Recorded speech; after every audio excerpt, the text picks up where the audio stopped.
नाशिकमध्ये लवकरच सिनेप्रेमींसाठी एक खास आकर्षण उभं राहणार आहे. अनेक वर्षांपासून दुर्लक्षित आणि बंद असलेलं दादासाहेब फाळके स्मारक आता आधुनिक सिनेमा थीम पार्कच्या रूपात नव्यानं साकारलं जात आहे. सिडको परिसरातील या प्रकल्पाचं काम झेडटेक कंपनीकडून वेगानं सुरू असून येथे चित्रपटसृष्टीतील गाजलेल्या दृश्यांची भव्य प्रतिकृती उभारली जाते.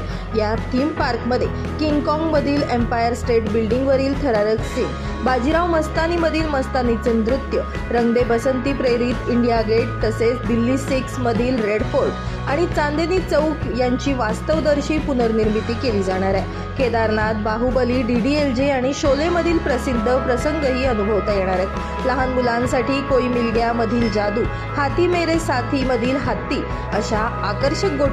अशा आकर्षक गोष्टींचीही मांडणी केली जाणार आहे. विशेष म्हणजे टाकाऊ वस्तूंमधून साकारलेल्या कलाकृतींमुळे पर्यावरण संवर्धनाला देखील चालना मिळणार आहे. अत्यल्प प्रवेश शुल्कामुळे सर्वसामान्यांनाही हा अनुभव घेता येणार असून लवकरच हे उद्यान नागरिकांसाठी खुलं करण्याचं नियोजन आहे.